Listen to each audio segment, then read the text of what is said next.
Warning: the Savage Nation contains adult language, adult content, psychological nudity. Listener discretion is advised.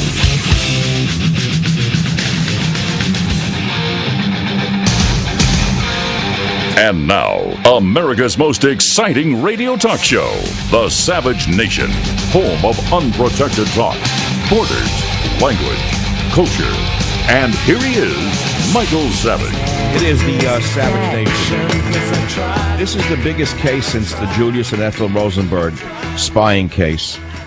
And I'm going to talk about the analogy between the Clintons, who are allegedly involved in something analogous to the Rosenberg case, but maybe even worse. I'm going to tell you who Julius and Ethel Rosenberg were. And I'm going to tell you who Bill and Hillary Clinton appear to be. And I'm going to talk about the uranium case. I cannot believe that websites have shifted to a transgendered freak who belongs in a circus. And that's what they're talking about in my sick country?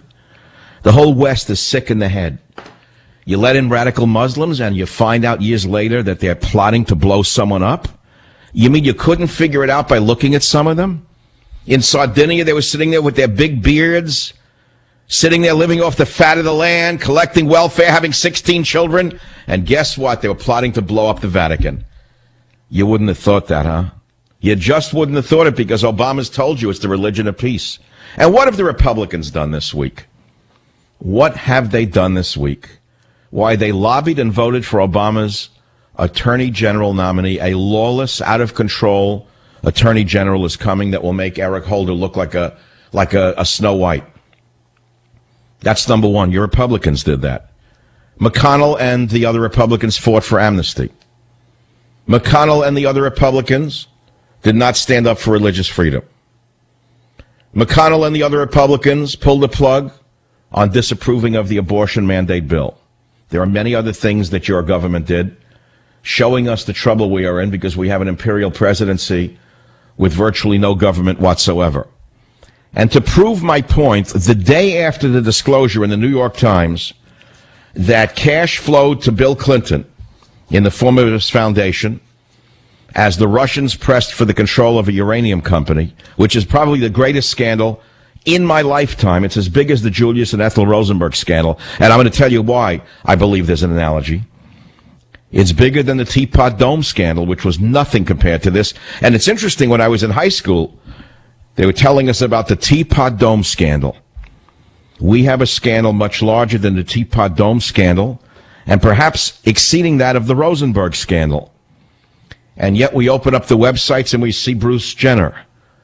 We turn to the opposition party that doesn't exist and listen to John Boehner, the day after the uranium scandal, blows apart in our face. Listen to clip one. I know the Clintons pretty well. I've served with them here for 8 years. I've known them since then.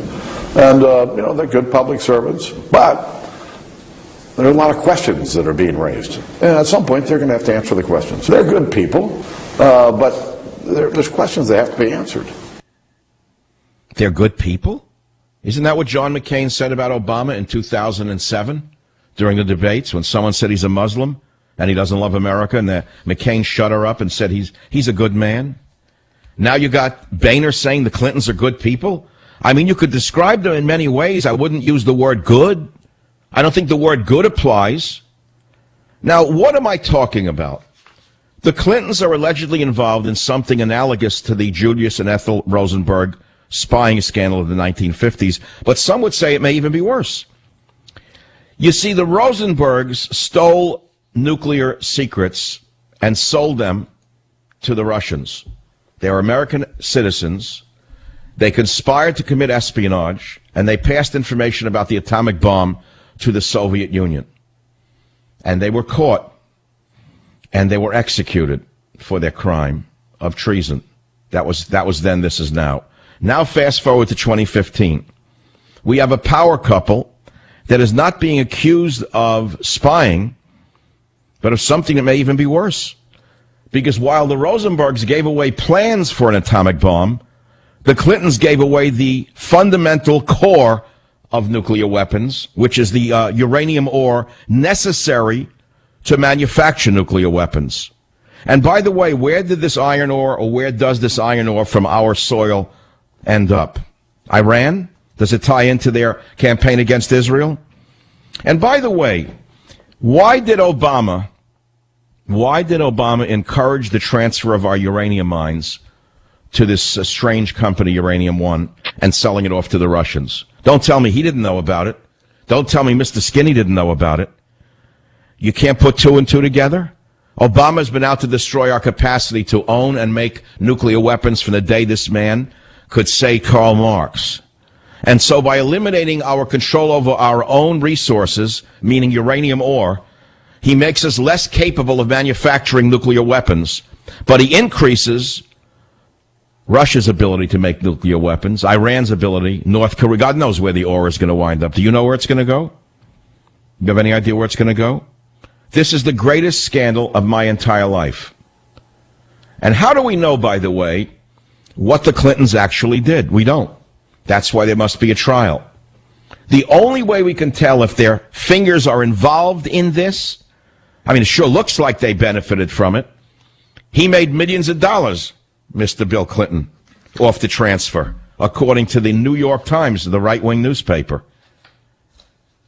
Uranium One's chairman used his family foundation to make 4 donations totaling $2.35 million, not publicly disclosed by the Clintons. That's chicken feed, by the way, for what really happened. Shortly after the Russians announced their intention to acquire a majority stake in Uranium One, Bill Clinton received $500,000 for a speech in Moscow from a Russian investment bank with links to the Kremlin that was promoting Uranium One stock. You say, holy God, this is impossible to believe. And forget the ethics of it. How about national security? Doesn't it enter your stupid mind? There is no national security, just stupidity. All you care about is transsexuals and butt implants. That's the nation that we live in. By the way, take a look at the president. This is a totally separate issue, but he's shrinking away. The amazing shrinking man. We're asking ourselves why he's so thin, and my producer said he may be on one of Michelle's school lunch diets. He may be experimenting to see if it's as bad as the kids say. Yes, it could be that the president's getting this thin from Michelle's school lunches, which contain a tray, a knife, a fork, and a glass of water. Not even the proverbial slice of bread they give prisoners. That's her idea of America, while she eats French fries and anything else she can get her hands on. So as I say, this is a big story. Julius and Ethel Rosenberg came to mind. I wouldn't say it's directly analogous, but it's somewhat analogous to the Clintons.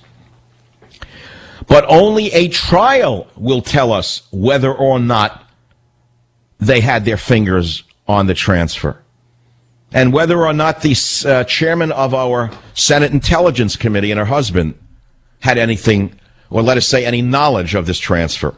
If Dianne Feinstein, as chairwoman of the Senate Intelligence Committee, did not know about the transfer of America's uranium ore to Russia, then she should be thrown out on her dirty skirt. Her skirt's been dirty from the day she was the mayor of the sickest city in America. She's the chairwoman of the Senate Intelligence Committee, Dianne Feinstein, and she didn't know about the transfer of the ore. So either she didn't know about it or she did know about it. If she knew about it and she didn't say anything about it, then she's complicit in this crime. If she didn't know about it, then she should be fired immediately. But who am I appealing to? I'm only appealing to the American voters, not to that piece of garbage, John Boehner, that useless piece of garbage. I wouldn't use him as a clothing dummy. John Boehner has less utility than a mannequin in a store. At least you know it's a mannequin. Can you believe he says the Clintons are good people after a scandal like this? And isn't it odd that all the time we were transferring uranium ore to Russia, Obama was calling Putin Hitler, Hillary Clinton was calling Putin Hitler? How is that possible? And by the way, don't we have a nuclear non-proliferation treaty with Russia? Then what do they need the ore for?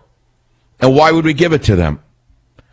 The questions I have raised in the last, I would say, 9 or 10 minutes are worthy of a 6-month to 1-year investigation by a team of reporters. I'm only a talk show host asking questions that anyone with any degree of intelligence and love for America would ask.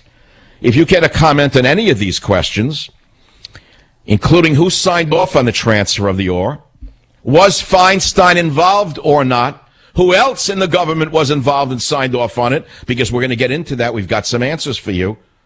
Believe me, we're going to talk about it. Where'd the ore go? How does the ore get to Russia? Is it shipped, is it sent over by airplane? How do they send the uranium ore to Russia? Or is it worse than you think? Are we actually weaponizing the uranium and turning it into fissionable material here and sending it to Russia? We don't even know how far this goes, do we? The phone number here is 855-407-282. I'm only a talk show host looking from the outside in. We have no government. We have a zero government, no government whatsoever. There is no government. We have a dictatorship. We have one-man rule. I'll be right back. Join the Savage Nation. Call now, 855-400-SAVAGE, 855-400-7282. Savage. My Savage Nation is sponsored by SwissAmerica.com, the only company I trust to protect my wealth with gold and silver. Call 800-BUICOIN. We are talking about the greatest scandal in modern American history, about the transfer of America's uranium mines to a Russian holding company. A deal signed off by the United States State Department while Hillary Clinton was Secretary of State, during which time Bill Clinton profited in the mega millions of dollars in donations to his foundation and for paid speeches. Now, as you well know, you're never going to prove that they were directly involved in this. No way you can do it. They're too clever for that. They're not running these operations. He wasn't president because he doesn't know how to do these things. How does Obama get away with what he gets away with? How? So the issue is we need a hearing. We need a Senate hearing. The Republicans allegedly control the Senate, and they're not talking about it, are they? You're talking about nothing. And so I'm making a comparison to a scandal of when I was a little boy.